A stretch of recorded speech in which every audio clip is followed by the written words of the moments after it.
Who's my favorite band? Springsteen. Springsteen? I thought that was one person. Not a band. It's a band. It's a band. The E Street Band. Bruce Springsteen's the a band. E Street Band. See, I thought that was one person. What's his The first greatest name? sax player of all time. Bruce Springsteen? Yeah. I have no idea. Bruce. Bruce. Come on, Pete. They just call him the boss. It's called him the boss. I They knew call him that. the boss. They call him Baldy, the boss. Silvio from Sopranos is in the band. Thank you. Is he really? Yes. I had no idea. Even though he's Yeah. on life support in the final episode. Stevie Van Zandt. I learn something new every day, Baldy. He was so ticked when he Every didn't day. get whatever they give awards for TV shows. And he Yeah. should have got Yeah, it. he should have got it. He was That ticked hair off, huh? was freaking incredible. It's tough, man. He became a bigger star than Bruce when he was on That the is Sopranos. true. I think you're right. Yeah. I think you're right.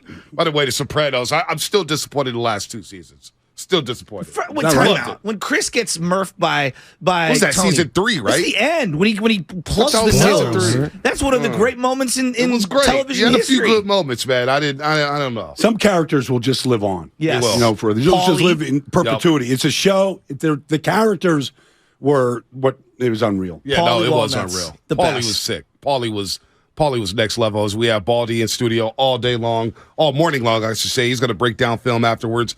This segment is brought to you by Golden State Lumber, serving the Bay Area for 3 generations. When you succeed, we succeed. Visit GoldenStateLumber.com. And Fremont Bake, full-service baking, no compromises. Now, Baldy, you played all sports growing up. We know that. Duke University, you're out there in New York. And Steph Curry yesterday was naming his all-time starting 5. Okay. He said he had to be in it. Yep. And he said it was Magic Johnson, Dirk Nowitzki, Michael Jordan, and Shaquille O'Neal. Alongside himself. That's a damn good That's a starting pretty 5. good one. You got shooting, you got power, you got Passing. speed, passing. You got a little bit of everything. And all like that generation too. Like Yep. he's not going to Bill Russell. No. and, No. You know, Kareem. so I understand that though. I mean that's because you can have. I could put Wilt Chamberlain in there. Yeah. Right. I mean we could go. So what's on and- yours? So what's your starting 5? Well, I mean, I grew up in that era though. Like Wilt was the most dominant player Okay. that I ever saw. You know, and so I would say that, but you know, you got to put Jordan in there. You know, Bird? I would put Steph because that's the greatest shooter I've ever seen. Mm-hmm. I got to go Magic because that's the best point guard we've ever seen. And then you know, for my power forward, I got to go Larry Bird. That's I like not bad. that. I That's like not that. bad. What about you, B? And because I need a trash talker on my Yes, 5. yes. I need somebody Right. that's just going to light you up every night. You know, Larry Bird is aging so well for me.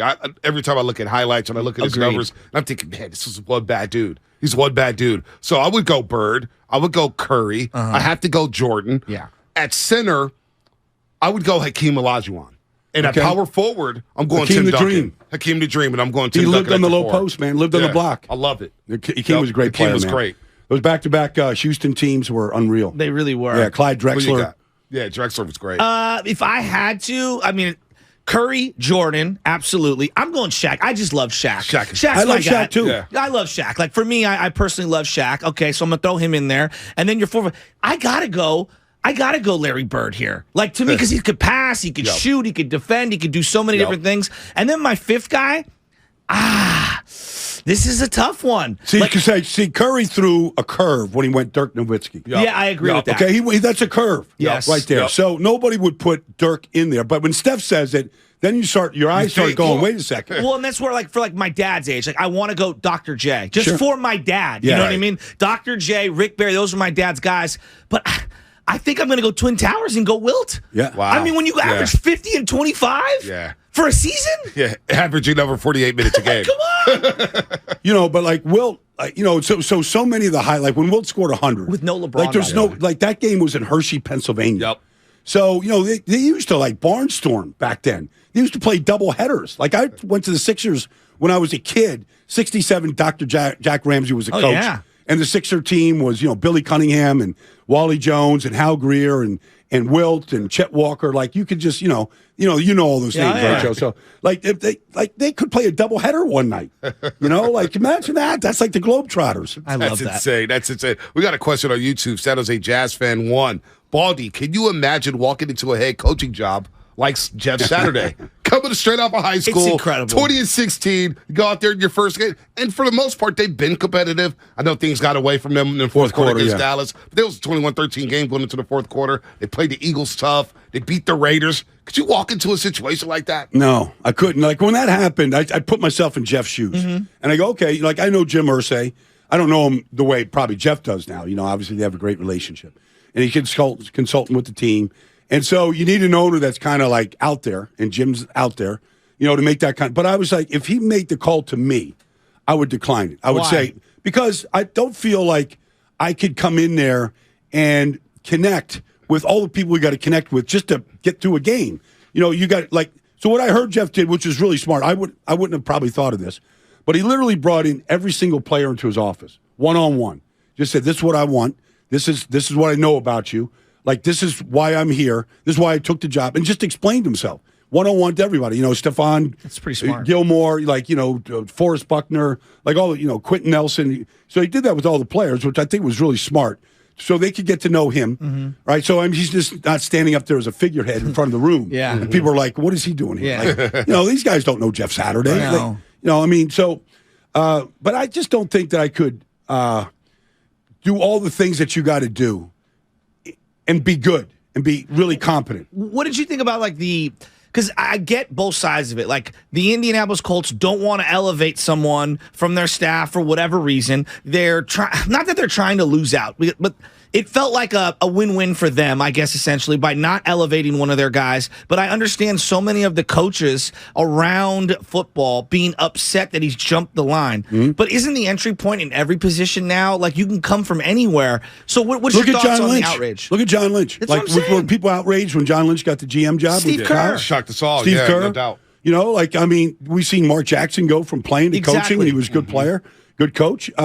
I think you're going to see more of it. I just do. Really? I just think because leadership is everything. Yeah. And so if you have just a powerful presence about you, and you know how to delegate, okay, put the staff together. Because honestly, what is the head coach doing game day? Well, it depends. If they're Sean McVay's a play caller, that's a big deal. But there are other guys that are CEO types. Yes. Right? Like Mike Tomlin, to me, is a CEO type. Am I wrong? John Harbaugh. Harbaugh, absolutely. I mean, John Harbaugh, you could say that about John. John was a special team coach for 10 years in Philly, special teams coach of the year.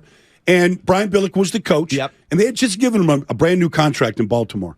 And, the owner at the time, Steve Bisciotti, was he was just tired of Brian, didn't think it was going in the right direction, paid him off, sent him away, no hard feelings, and he went with Harbaugh. He had guys on the staff that were qualified. Rex Ryan was on that staff. He was qualified. He went in a different route. He wanted a CEO. That's what he wanted. And so that's what John was.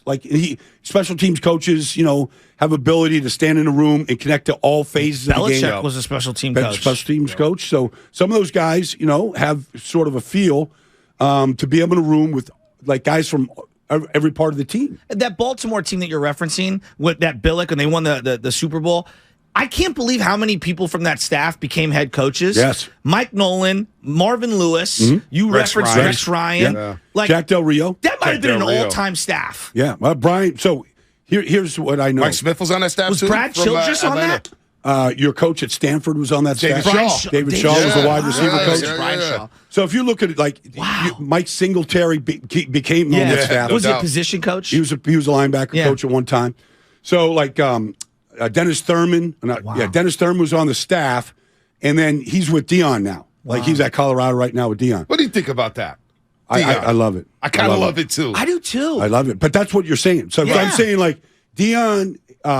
Dion's not going to sit there and draw up X's and O's. No. He wasn't an X and O guy when he played. No. He was a talent guy. But he's really smart, though, isn't he? He's smart because, you have to get to know every single player on your team. You have to. Bill Parcells' a strength. Know every single player so you knew because you got to treat them differently. Right. Not from a standpoint of rules or anything like that, but how to push the buttons. Mm-hmm. What buttons can I push to get this kid, unleash the power from within? Dion's ability to motivate, to connect, to talk to his team, to tell them what they need every single week, to go out there for max performance. And just the simple rules of you're not putting a hat on inside the building. Right. Just discipline.